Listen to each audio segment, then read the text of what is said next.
Now, a lot of you guys might not know this, but the Minnesota Wild are actually my second favorite team. Quite a bit of my family lives down in Minnesota. The Twins are my second favorite baseball team. I'm a huge Vikings fan, and the Wild are my second favorite hockey team. So I am extremely excited to talk to you guys about the Minnesota Wild's offseason plan, which started off amazing by the hiring of Bruce Boudreau. Boudreau was the best available coach this summer, and I'm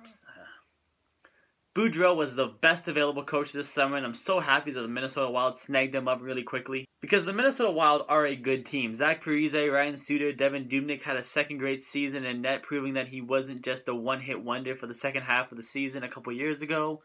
And I think that the Minnesota Wild can definitely challenge for the Stanley Cup Finals in a couple years from now under an amazing coach like Bruce Boudreau. And what I'm going to do this video is tell you guys some of my great ideas on how the Minnesota Wild can make that a reality. Because some of you are probably sitting there thinking, the Wild aren't that good, but I think they can be very easily. But first we're going to talk about the draft. Now the Minnesota Wild got knocked out by the Dallas Stars in 5 games. If you didn't see the third period of that game 5, you should probably go see it because holy crap, that was amazing. And with the 15 overall pick, I believe the Minnesota Wild will be selecting Kiefer Bellows from the United States National Development Program. Now this guy is going to take a few years to develop. His defensive game isn't the greatest, but the reason I'm going to say the Minnesota Wild should draft him because he is a pure goal scorer. Bellows scored 50 goals for the United States National Development Program this year, which is a lot of goals in a tough program like that. So if the Minnesota Wild stay patient with him and let him develop his all-around game, he can be a great sniper in the NHL one day. Now the Minnesota Wild thought they found their pure goal scorer a couple summers ago when they signed Thomas Vanek in the offseason, but he's not a good all-around player. Trust me, from a guy who watches a lot of Minnesota Wild games,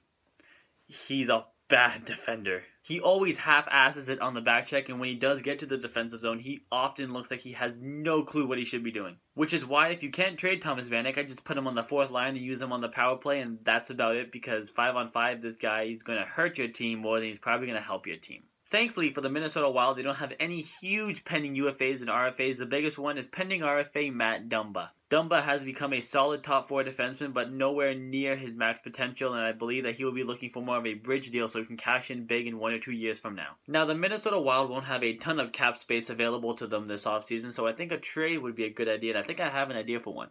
Now, once upon a time, Jason Pominville was a very good player, but he has been slowly declining the past few seasons, and I think a change of scenery would do him very well. And Alex Chiasson of the Ottawa Senators is looking for a new contract this summer as a pending RFA, and I'm not sure the Ottawa Senators are prepared to give him one. So I can imagine a possible Jason Pominville for Alex Chiasson trade going down. I believe Ottawa would have to pay a little bit more than just Alex Chiasson, maybe a 3rd or a 4th round pick just to even out the trade a little bit more. I think the Ottawa Senators would love to have a guy like Jason Pominville on their team, a good veteran leader, and Minnesota would be absolutely thrilled to have a young goal scorer like Alex Chiasson on their team. Now, if you're worried about Ottawa's cap situation if they make that trade, Jason Pominville's contract expires the same summer that Erik Karlsson needs a new one, which is 3 years from now.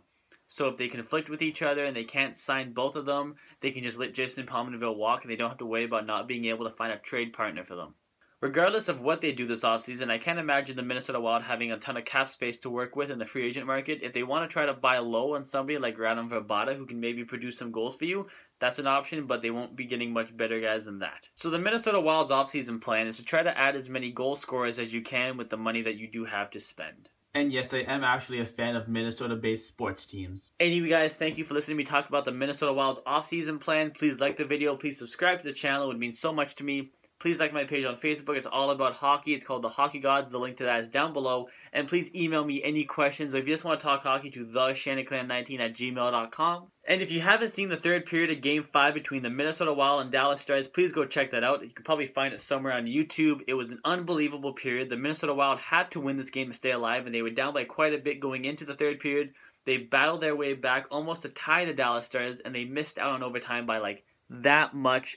If you watch the highlights, you'll know what I'm talking about. So yeah, guys, go watch that video, and I guess I'll see you guys back here for the next episode. I'll see you guys then.